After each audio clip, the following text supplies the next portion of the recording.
Bonjour chers étudiants et bienvenue dans un exercice vraiment qui va résumer tout sur l'électrostatique, ce que j'appellerais un exercice type que je viens de recevoir de la part de quelqu'un qui suit cette chaîne et je l'ai un peu complété. Donc on va voir un peu l'application de théorème de Gauss sous forme locale et sous forme intégrale. On va parler des relations de continuité ou bien ce qu'on appelle les relations de passage entre deux milieux. Donc il s'agit bien sûr d'un cas général où la densité de charge est non uniforme et on va parler du calcul du potentiel soit à partir du champ électrique, soit à partir de l'équation locale de Poisson. Bien, l'exercice est le suivant, vous avez un cylindre très long. Donc si on vous dit un cylindre très long, ça veut dire que vous pouvez utiliser les approximations d'un cylindre infini avec partie inférieure à A, le rayon inférieur à A, c'est 0, il n'y a pas de charge. Entre A et B, vous avez une densité de charge non uniforme, ρ0 fois petit r sur B. Et à l'extérieur de petit b, vous avez une densité de charge nulle. Déterminez en tout point le champ électrostatique, d'abord par le théorème de Gauss sous forme intégrale, ensuite par le théorème de Gauss sous forme locale.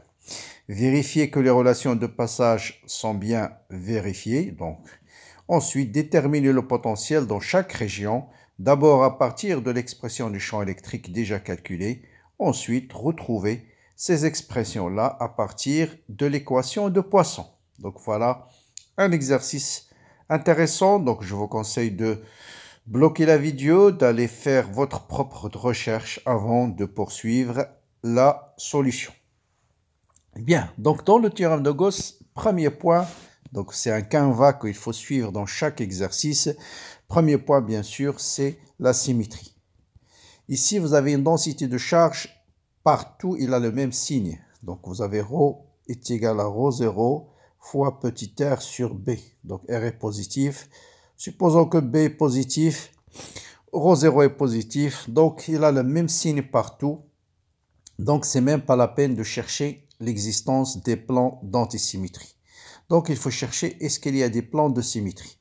Donc voilà d'abord mon système, voilà le cylindre intérieur de rayon A, voilà le cylindre extérieur de rayon B, et entre les deux vous avez une densité de charge.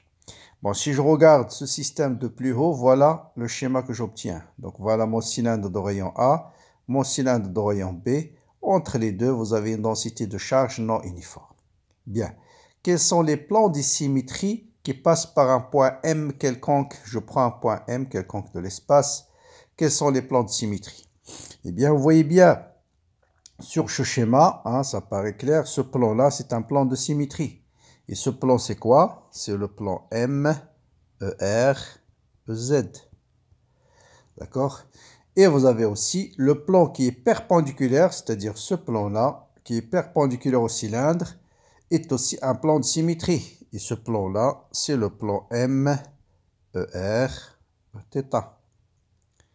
Donc, les deux sont deux plans de symétrie. Deux plans de symétrie. Et bien sûr, deux plans de symétrie suffisent pour déterminer la direction de E. Quelle est l'intersection de ces deux plans? C'est le vecteur ER. Donc,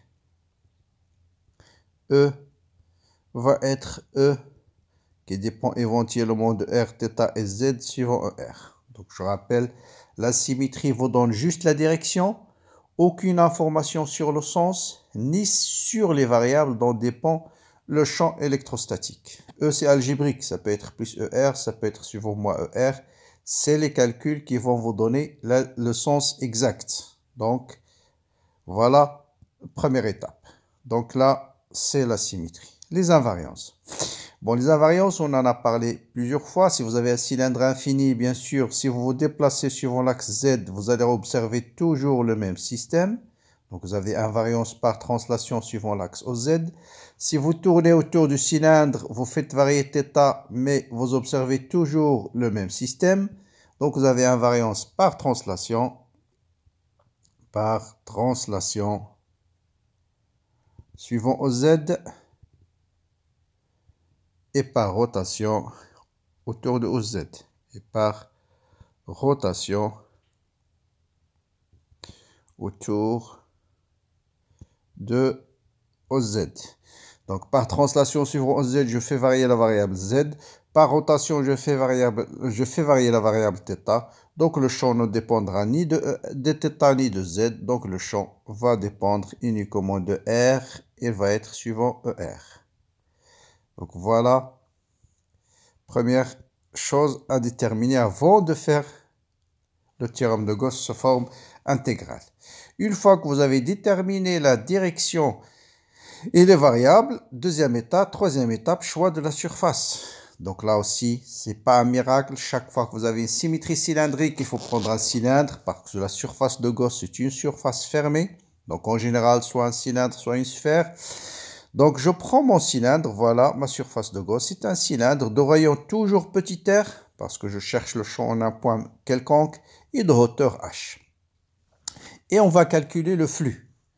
Le flux du champ électrique à travers la surface fermée, avec un zéro au milieu, à travers ce cylindre. Avant de calculer le flux, bien sûr, ED de S, pardon, avant de calculer le flux, il faut indiquer le vecteur surface. Donc je rappelle, pour une surface fermée, le vecteur D de S, c'est toujours dirigé de l'intérieur vers l'extérieur. Voilà pour la base supérieure, voilà pour la base inférieure, voilà pour la surface latérale. Donc, ceci va vous donner 0 pour la surface supérieure, parce que E est perpendiculaire à D de S, plus 0 pour la surface intérieure, plus l'intégrale E D de S pour la surface latérale, parce que E il est suivant ER, et D de S il est suivant ER. Comme le champ ne dépend que de R, et j'intègre sur une surface de rayon constant, parce que là je suis sur la surface latérale, donc R égale à une constante, faites très attention. Donc, R égale à une constante sur la surface latérale. Comme le champ ne dépend que de R, donc ce champ-là, il est constant. Il va nous rester l'intégrale D de S. Et l'intégrale D de S, c'est soit vous remplacez D de S en coordonnées cylindriques, soit vous connaissez parfaitement la surface latérale d'un cylindre, qui est 2pi R fois H. Donc, périmètre de la base fois la hauteur, soit vos... Donc, voilà. Donc... Voilà, je trie une passe. Donc, le flux est égal à E 2pi R fois H. Vous le calculez une seule fois. Lui, il ne change, quelle que soit la position, soit inférieur à A, entre A et B, supérieur à B.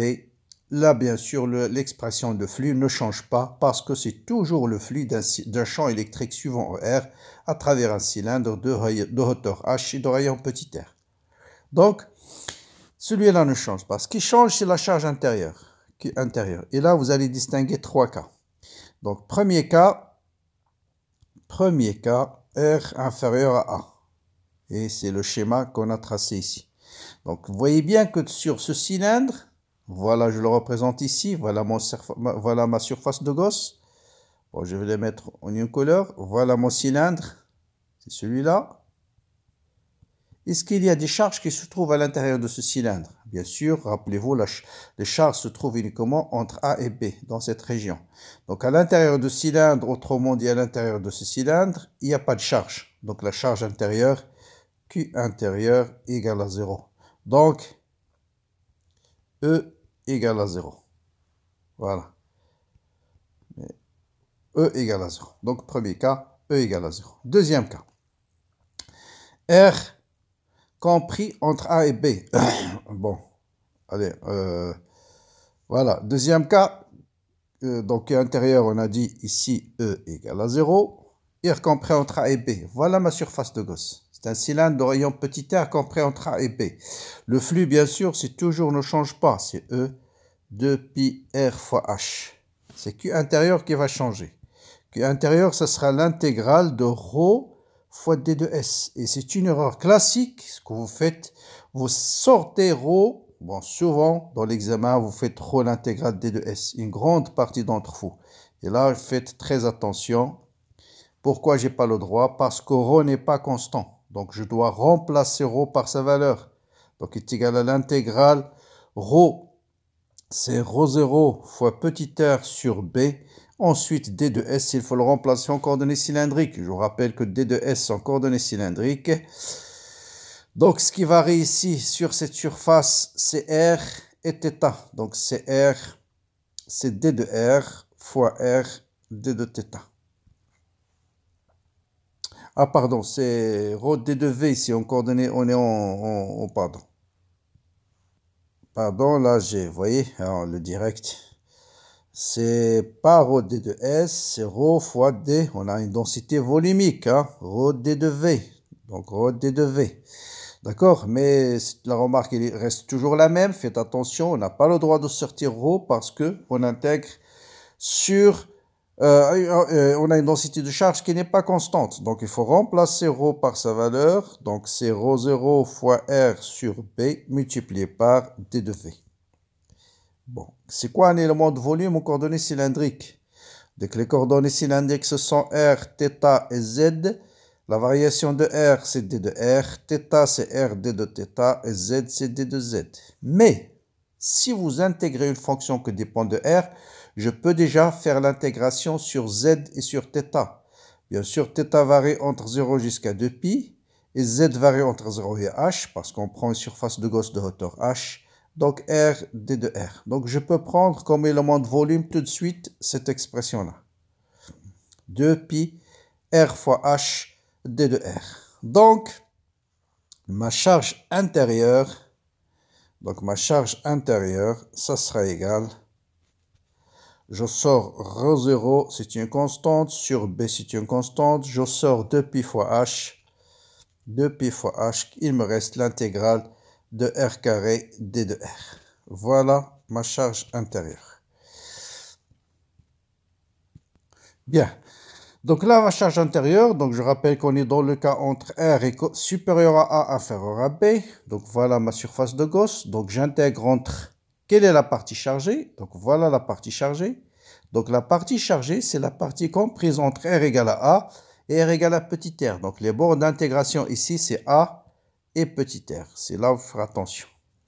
Et donc là, ça va vous donner ρ0 sur B, 2π fois H, R3 sur R3 sur 3 moins A au cube. L'intégrale de R carré, c'est R au cube sur 3, donc R au cube, voilà. Donc, j'applique le théorème de Gauss. E fois 2π R fois H est égal à ρ0 sur B. Bien sûr, il y a 2π fois H ici. 2π fois H, c'est 2π fois H. ρ0 sur B, 2π fois H, facteur de sur 3, R au cube, moins A au cube. Donc, E, en simplifiant par 2π fois H, ça sera ρ0 sur 3b fois R, facteur de R au cube, moins A au cube. Voilà l'expression du champ dans le deuxième cas. Et bien sûr, pour le troisième cas, R supérieur à B, qu'est-ce qui va changer? C'est juste les bornes d'intégration. Donc, pour le troisième cas, je vais avoir ma surface de Gauss ici. Ah, la surface de Gauss, elle est là. Donc, quelle est la charge intérieure à cette surface? C'est toute cette charge-là. Donc, il faut intégrer entre A et B. Donc, Q intérieur, pour le troisième cas, ça sera... Tout simplement, il faut changer la borne d'intégration ici, mettre A et B. Donc, ça sera ρ0 sur B, 2π fois H, facteur de B au cube, moins A au cube, sur 3. Donc, directement E, ça sera ρ0, toujours 2π H vont se simplifier, sur 3B fois R, facteur de B au cube, moins A au cube. Voilà l'expression du champ dans la région 3. Bien, donc voilà, j'ai déterminé l'expression du champ électrique par le théorème de Gauss sous forme intégrale. Maintenant, essayons de retrouver ces expressions-là en utilisant le théorème de Gauss sous forme quoi? Sous forme locale. Donc, sous forme locale, j'ai besoin de l'expression de divergence. Il est donné dans divergence en coordonnées cylindriques, divergence d'un vecteur A, d'une façon générale, c'est 1 sur R, D sur D de R fois la composante A suivant R, plus 1 sur R, D sur D de θ de la composante de E suivant θ plus composante de A suivant θ plus d de A de Z sur d de Z. Bien sûr, je rappelle, divergence d'un vecteur, c'est un scalaire. Ici, le champ électrique, il est suivant ER, donc divergence de E va se réduire à 1 sur R, D sur D de R, parce que le champ, il est suivant ER. Voilà l'expression de divergence. Qu'est-ce qu'il nous dit, l'équation locale? Donc, l'équation locale nous dit que divergence de E est égale à ρ sur epsilon 0. Voilà ma fameuse équation locale, ou bien théorème de Gauss se forme locale. Donc ça veut dire quoi? C'est une équation qui est valable en un point. Vous avez les trois régions. Vous avez R inférieur à A, vous avez R compris entre A et B, et vous avez R supérieur à B. Donc, premier cas. R inférieur à A. Donc, si R inférieur à A, il n'y a pas de charge, ρ égale à 0. Donc, directement, divergence de E égale à 0. Ça veut dire 1 sur R, D sur D de R fois E égale à 0. Donc, ce qui implique, là, c'est juste des intégrations. Donc, D de R fois E est égal à 0. Donc, ce qui implique R fois E est égal à une constante C. Donc, E est égal à une constante C sur R. Voilà mon premier résultat. Ensuite, deuxième cas. Je laisse les constantes après. Deuxième cas. R compris entre A et B. Donc, j'ai 1 sur R, toujours divergence D sur D de R fois E est égal à quoi? Est égal à ρ est égal à divergence de E est égal à ρ sur epsilon 0. Donc ρ c'est ρ0. Là aussi, il faut faire très attention. Il faut remplacer ρ par sa valeur. Donc ρ0 fois R sur B. Epsilon 0. Donc, comme d'habitude, c'est des intégrations. Donc D sur D de R fois E va être égal à ρ0 R carré sur B epsilon 0. Donc je ramène D de R ici. Ensuite j'intègre. Donc R fois E, ça sera ρ0 R3 sur 3B epsilon 0 plus une constante C. Bon, je l'ai appelé ici C1. On va l'appeler C1. Ici plus une constante C2. Donc E, je divise par R, ça sera ρ0 R carré sur 3B epsilon 0 plus une constante C2 sur R. Voilà l'expression dans le milieu 2. Et pour le troisième cas,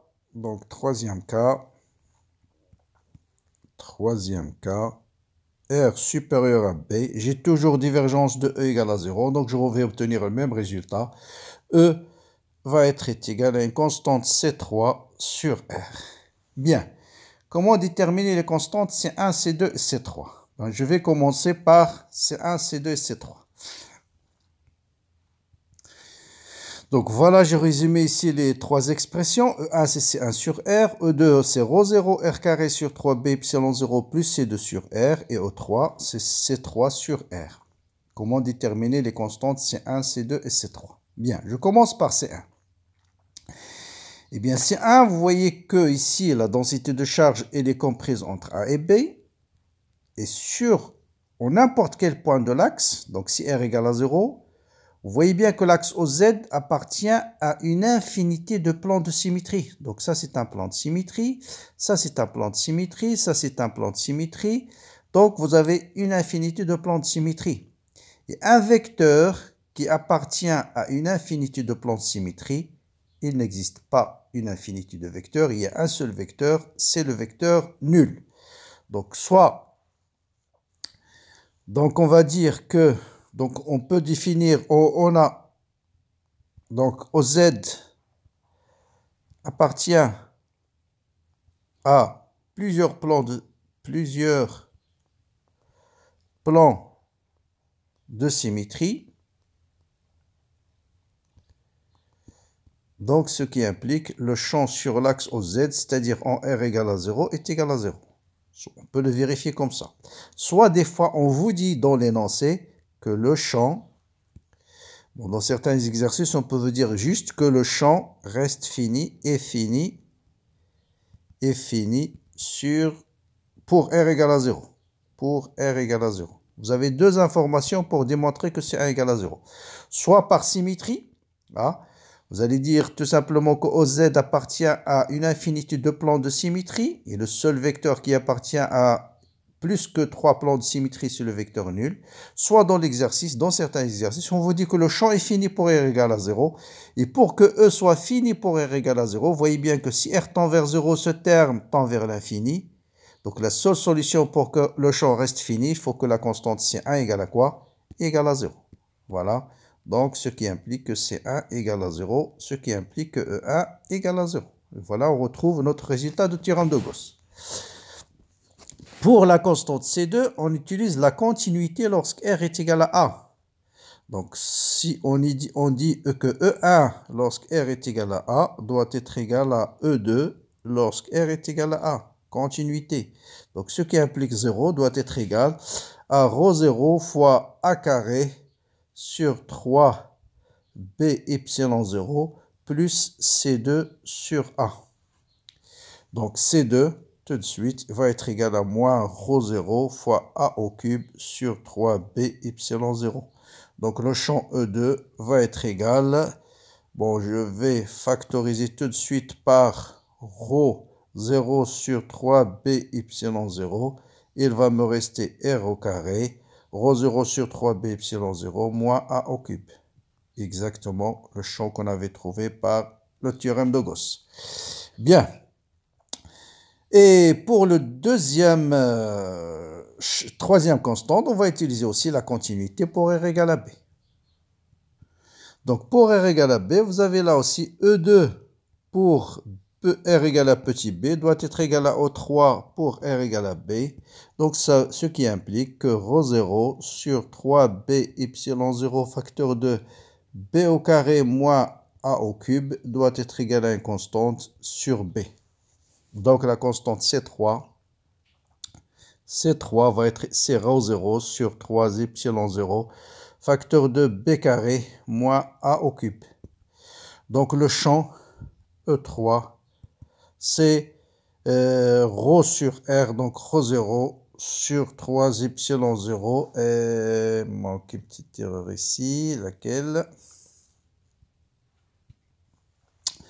Désolé, j'ai oublié ici, C sur R. Il manque un 1 sur R ici. Hein, il manque un sur R. Voilà, il manque un sur R ici. Voilà. J'ai oublié aussi epsilon 0, je pense que tout le monde peut vérifier, 3 epsilon 0, voilà. Donc, voilà, donc pour avoir bien sûr même expression, et bien sûr à la fin, donc voilà, ici je divise par B, comme j'ai dit A au cube sur R, donc O3 c'est ρ0 sur 3 epsilon 0 B, voilà, je retrouve mes fameux champs dans les trois régions, voilà. Donc, E2, on a dit c'est moins A au cube ici sur R. Ici, c'est sur R. Hein, sur R, voilà. Exactement, voilà. Donc, epsilon 0, très bien. Donc, voilà, on a retrouvé le champ par le théorème de Gauss sous forme intégrale et sous forme locale. Bien, maintenant, pour le potentiel. Bon, pour le potentiel, là aussi, j'ai deux méthodes. Donc, pour calcul de potentiel. Soit on calcule en utilisant d2v est égal à moins E d2r, c'est-à-dire E égale à moins gradient de V, ou bien on utilise Laplacien de V est égal à moins ρ sur epsilon 0. Donc, vous avez plusieurs façons de calculer le potentiel. Donc là, on va faire les deux.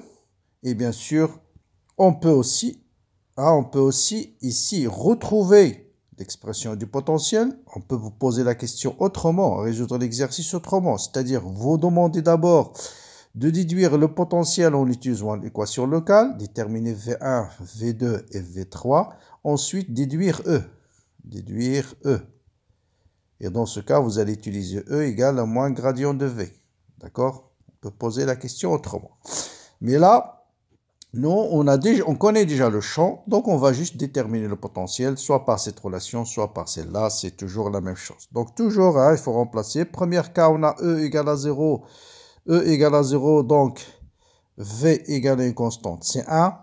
Deuxième cas, on a E est égal, et là je dois copier l'expression correcte, donc elle est là.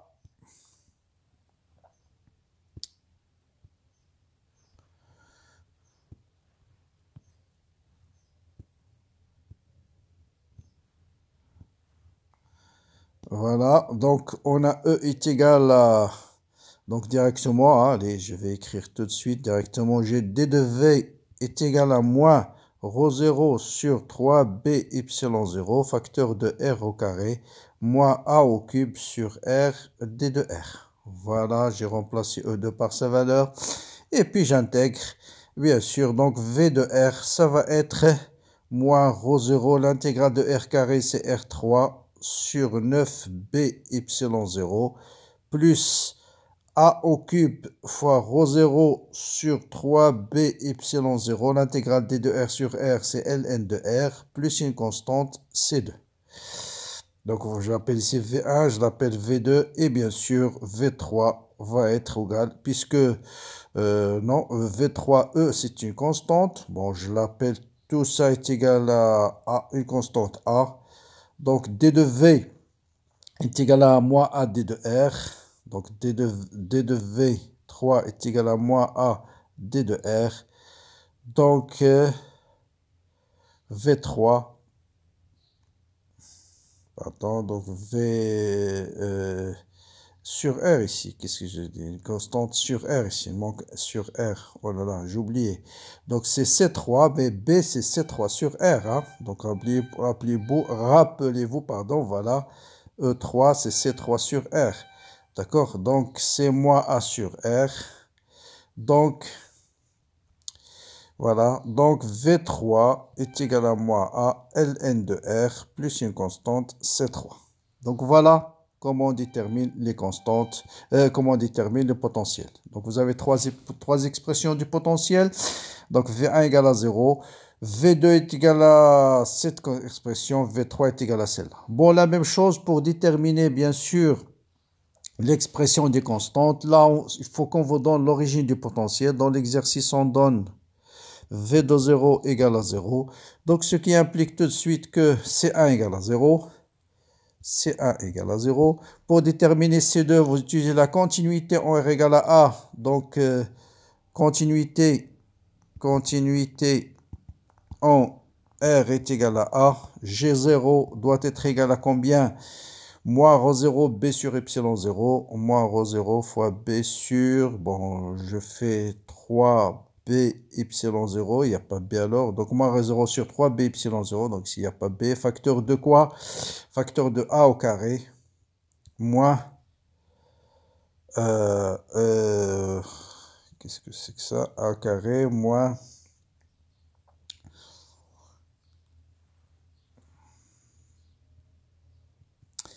donc continuité de potentiel, voilà V2, donc on doit avoir moins ρ0 fois A au cube plutôt sur 3B epsilon 0 plus A au cube fois ρ0 sur 3B epsilon 0 ln de A plus C2 doit être égal à 0. Voilà. Comme ça, vous allez avoir la constante C2, C2 égale. Et la même chose pour déterminer C3, vous utilisez V2 pour R égale à B est égal à V3 pour R égale à B. Et vous allez déterminer la constante C3. Bien. Je reviens sur les conditions de continuité, j'en ai pas parlé. Conditions de continuité aux deux passages, continuité aux deux passages.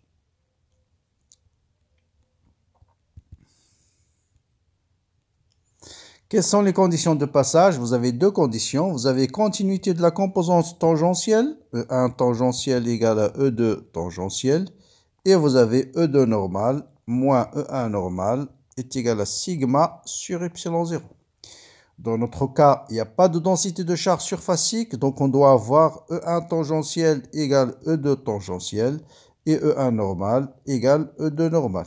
À la surface, E2 normal. Bon, vous avez deux passages. Je passe du vide jusqu'au milieu. Donc, j'ai une condition de passage doit être vérifiée pour R égale à A et pour R égale à B. Eh bien, on va vérifier qu'ils sont bien vérifiés. En R égale à A, vous avez le champ par rapport à cette surface-là, elle est perpendiculaire, donc il se réduit à sa composante normale, donc il n'a pas de composante tangentielle, donc on a effectivement E1 tangentiel égale E2 tangentiel égale à 0. Donc la première relation est vérifiée. Deuxième condition, on doit avoir E2 normal, qui est en fait égal à E2, doit être égal à E1 normal, qui est E1, parce que le champ se réduit à sa composante normale. Eh bien, si je remplace, donc là, on a déjà trouvé l'expression de C2, donc je dois prendre l'expression du champ total. C'est E2, c'est, voilà, il est là, c'est ρ0 sur 3b epsilon 0, facteur de R carré, sur 3b epsilon 0, tout de suite, allez, facteur de... Bon, allez, vous voyez bien que je remplace ici. Il est là, il est où? Il est où le champ? Oh là là, je me retrouve. Voilà, il est le champ. C'est cette expression que je dois prendre normalement. C'est celle-là. Celle-là. Et non pas là où il y a les constantes. Voilà. Donc ça, c'est le champ dans le milieu 2. Vous voyez bien que lorsque R est égal à A, vous voyez bien que vous avez A carré moins A carré égale à 0. Donc, je trouve bien que E2 normal est égal à E1 normal. Voilà. Et bien sûr, la même chose pour R égale à B. Vous pouvez vérifier que le champ E2 normal pour R égale à B est égal à E3 pour R égale à B. Donc, les trois conditions sont vérifiées. Donc là, les conditions de passage sont vérifiées parce que quand je passe de milieu 1 à milieu 2 ou bien de milieu 2 à milieu 3, j'ai toujours les continuités des composantes tangentielles parce que dans les trois milieux, la composante tangentielle elle est nulle parce que le champ il est suivant ER. Donc il se réduit à la composante normale. Bon, normale ou tangentielle par rapport à quoi? Par rapport à la surface qui sépare les deux milieux. Voilà la surface qui sépare les deux milieux. Par exemple, voilà un milieu 1, voilà un milieu 2, voilà N1, 2. Donc le champ, il est bien suivant la normale. Donc le champ total se réduit à sa composante normale. Et puisque sigma égale à 0, on doit avoir tout simplement continuité du champ total. C'est ce qu'on a vérifié, bien sûr. Il suffit de dire que le champ dans ce milieu est égal au champ dans ce milieu pour R égale à B. Et pour cette surface, le champ dans ce milieu est égal au champ dans ce milieu pour R égale à A. Donc voilà, bien sûr, on peut encore étaler, prendre l'équation de Laplace, Laplacien de V égale à moins ρ sur epsilon 0. Et là aussi, prendre l'expression de la Laplacien en coordonnées cylindriques. Je rappelle le Laplacien, c'est 1 sur R, D sur D de R, de R fois D de V sur D de R. Et faire les trois cas, R inférieur à A, R compris entre A et B, et R supérieur à B. Et dans chaque cas, remplacer ρ par sa valeur, R inférieur à A, ρ égale à 0, donc je dois avoir 1 sur R, D sur D de R fois D de V sur D de R égale à 0. Là, je dois avoir 1 sur R, D sur D de R fois D de V sur D de R est égal à ρ sur epsilon 0, à moins ρ sur epsilon 0, mais il faut faire très attention, il faut remplacer ρ0 fois R sur B epsilon 0. Hein. Si vous laissez ρ, vous allez avoir des problèmes. Et là, vous allez trouver le même cas que dans le premier. Donc, ρ égale à 0. Après, bien sûr, il faut intégrer. Là, j'intègre. Donc, je vais trouver tout de suite que R, D de V sur D de R est égal à une constante C1. Donc, D de V sur D de R est égal à C sur R. Donc, V est égal à C ln de R plus C2. Donc, C1 plus C2, voilà V1 par exemple. Et la même chose, vous pouvez faire là aussi l'intégration. Et après, vous allez déterminer les constantes par les relations de passage. Donc, voilà pour cet exercice assez complet où j'ai rappelé un peu le théorème de Gauss. Bon, s'il y a des petites epsilon 0, quelque chose comme ça, vous vérifiez. Je l'ai fait en direct. Donc, s'il y a des petites choses, peut-être j'oublie des fois. Donc, ce n'est pas des erreurs, mais la méthode en général, elle est tout à fait correcte. Je vous ai présenté comment faire la théorème de Gauss sous forme locale, comment le faire sous forme intégrale, comment calculer le potentiel, soit à partir du champ électrique, soit à partir de l'équation de Poisson. Et bien sûr, on peut utiliser aussi l'équation de Poisson pour déduire le champ électrique. Mais le principe, c'est toujours pour les équations locales, ça se réduit à des intégrations. Donc là, il faut faire juste attention. Si ρ n'est pas constant, une fonction de r, là, il faut faire très attention. Il ne faut pas sortir ρ de l'intégrale. Voilà pour cet exercice que j'aimerais bien partager avec vous. Voilà, bon courage, bonne continuation et à très bientôt.